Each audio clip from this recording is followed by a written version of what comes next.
Detailing your car at home can be incredibly satisfying and rewarding. Start with a thorough wash using a pH-balanced car shampoo to avoid stripping wax.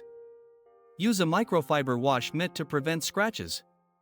Rinse well, then dry with a soft microfiber towel to avoid water spots. Next, move on to the wheels.